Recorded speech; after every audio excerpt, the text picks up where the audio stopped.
اور آگے بڑھو. رب کہتا ہے وَمَا أَرْسَلْنَاكَ إِلَّا كَافَّةً لِلنَّاسِ، محبوب ہم نے آپ کو ساری کائنات کے لیے رسول بنا کے بھیجا ہے. نہ مکہ نہ مدینہ منورہ زادہم اللہ شرفا وعظما، نہ کوئی آس پاس کا علاقہ، نہ جزیرۃ العرب، نہ پورا عرب، نہ آس پاس کے شہر، بلکہ رب کہتا ہے کائنات جتنی بھی بڑی ہے، سارے آسمان، ساری زمینیں، جہاں تک بھی مخلوق پیدا ہو رہی ہے، فرمایا ساری ہی کائنات کے لیے ہم نے آپ کو رسول بنا کر کے بھیجا ہے. اب ساری کائنات میں محمد الرسول اللہ کا ڈنکا بجے گا. کیا آپ کو اندازہ نہیں کہ رسول رحمت صلی اللہ علیہ وسلم کی تشریف آوری اور آپ کی بعثت سے پہلے ایک ایک وقت میں کئی پیغمبر موجود ہوتے تھے دنیا میں. کئی پیغمبر علاقائی اعتبار سے کام سپرد کر دیا. آپ کو یہاں کام کرنا ہے، آپ کو وہاں کام کرنا ہے، آپ کو وہاں کام کرنا ہے. اس طرح سے تمام پیغمبروں میں سب سے اخیر میں جناب رسول اکرم صلی اللہ علیہ وسلم تشریف لاتے ہیں. اور آپ کی بعثت، میں ذرا سے آپ کو حالات بتا دیتا ہوں کہ آپ کی بعثت جب ہوئی تو حالات دنیا کے اندر کیا ہے. یاد رکھو اللہ نے سب سے اخیر میں سب پیغمبروں کے سردار کا انتخاب فرمایا ہے. آپ رسول الثقلین ہیں، آپ رسول رحمت للعالمین ہیں، آپ سارے رسولوں کے امام ہیں، تمام پیغمبروں کے سردار ہیں. آخر یہ سردار، یہ رسولوں کا رسول، یہ سب سے بڑا پیغمبر اس زمانے کے لیے منتخب ہوا. کوئی تو وجہ سمجھ میں آئے، کوئی تو وجہ ہوگی، کوئی تو نقطہ ہوگا کہ رسولوں کے سردار اور پیغمبروں کے پیغمبر کو آخر میں لایا گیا.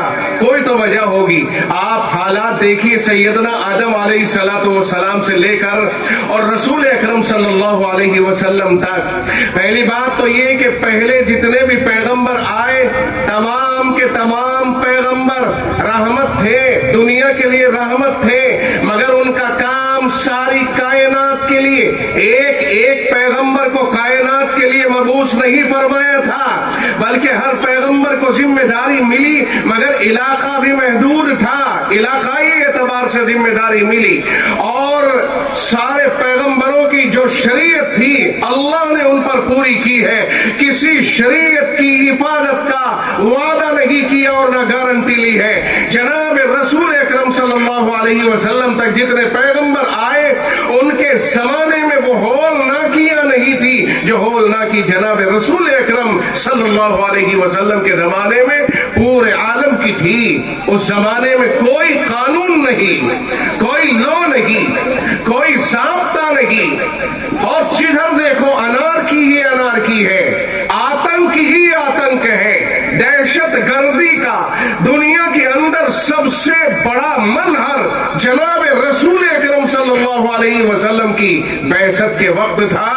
کائنات میں دہشت گردی سب سے زیادہ اگر پیدا تھی تو وہ اس وقت تھی جب رسول اکرم صلی اللہ علیہ وسلم کو اللہ نے دنیا میں بھیجا ہے.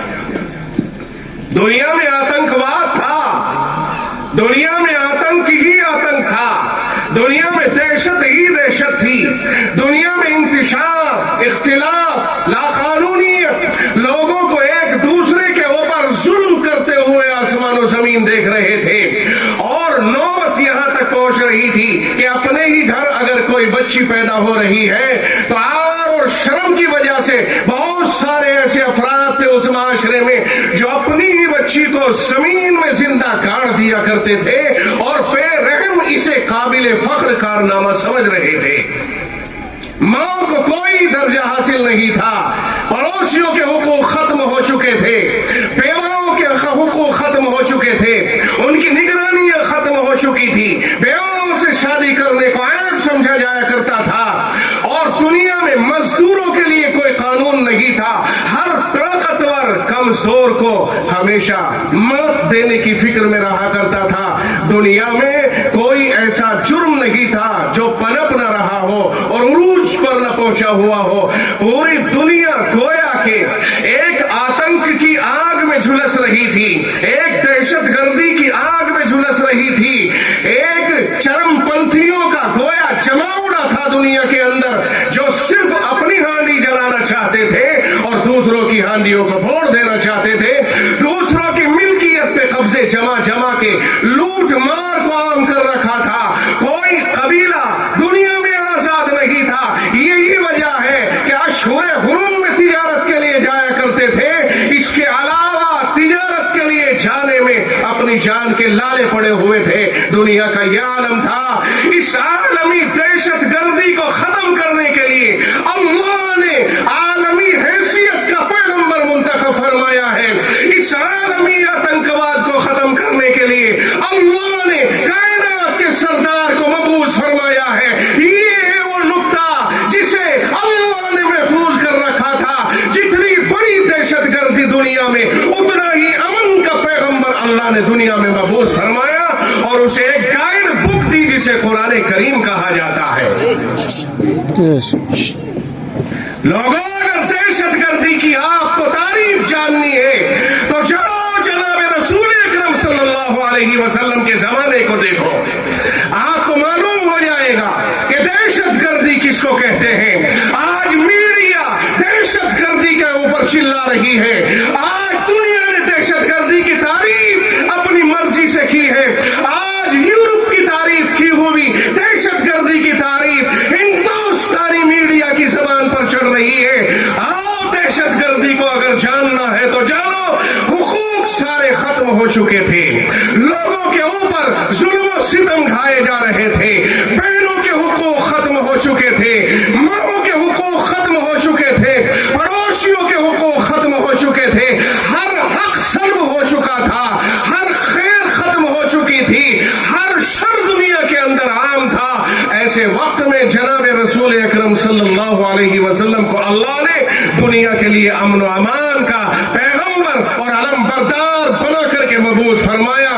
اور اللہ نے آپ سے کہا کہ وما ارسلناک الا رحمۃ للعالمین, میرے محبوب, ہم نے آپ کو ساری کائنات کے اوپر رحمت بنا کے بھیجا ہے.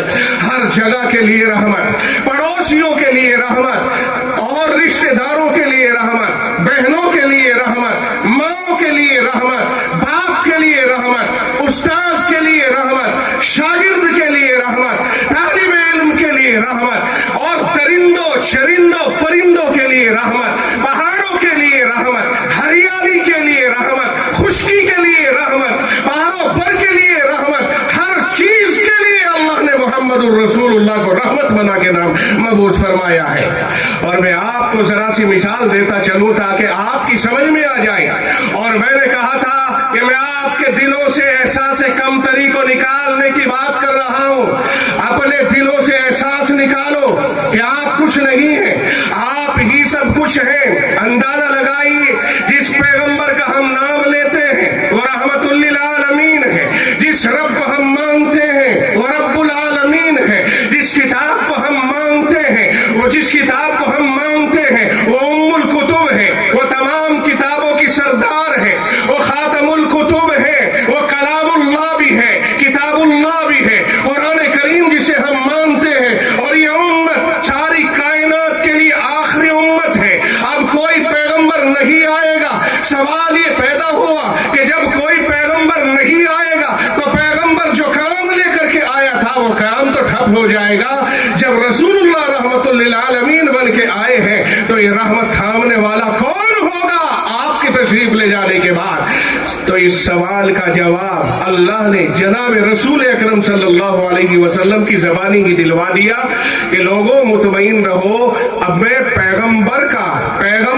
پیغمبری کا اختتام کر رہا ہوں, لیکن پیغمبروں کے کام کو ختم نہیں کر رہا ہوں.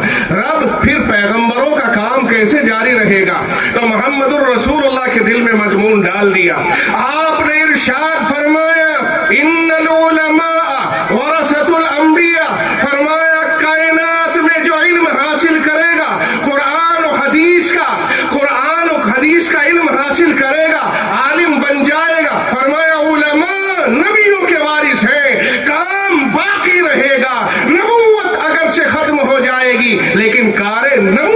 ہمیشہ جاری رہے گا. یاد کیجیے کہ جس رب نے پیغمبروں کا اختتام پیغمبری کو ختم کیا, نبوت کا اخیر کیا, اور آخری پیغمبر محمد الرسول اللہ صلی اللہ علیہ وسلم کو مبعوث فرما کے اور اعلان کرا دیا کہ اب یہ کام ان کے ذمے ہے, علماء کے ذمے ہے, تو پتہ چلا کہ اللہ نے ان علماء پہ بھروسہ کیا ہے, تبھی تو اللہ تعالیٰ نے ان کے ذمے شریعت کی حفاظت ڈالی ہے.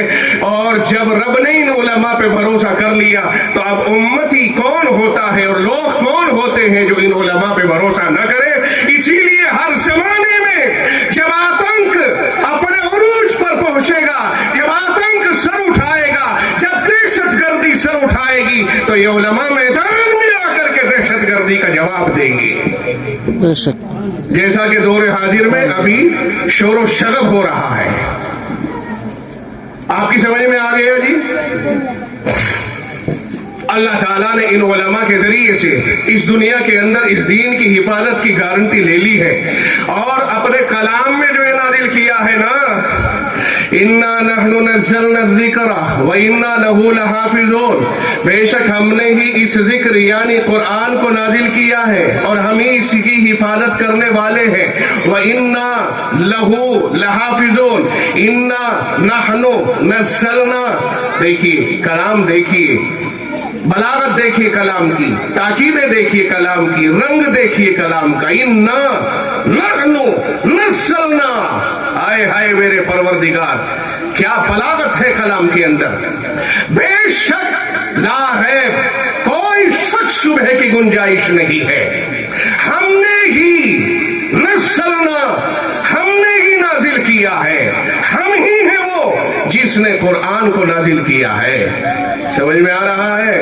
اور جب اس طاقت کے ساتھ کلام ہوگا تو جو اس کلام کی گرماہٹ کو جانتے ہوں گے وہی جانتے ہیں کہ اس کے اندر کتنی بلاغت چھپی ہوئی ہے, اور اس رب کا انداز تکلم کیا ہے کہ سامنے والے پر کتنا پریشر ڈالنا مقصود ہے.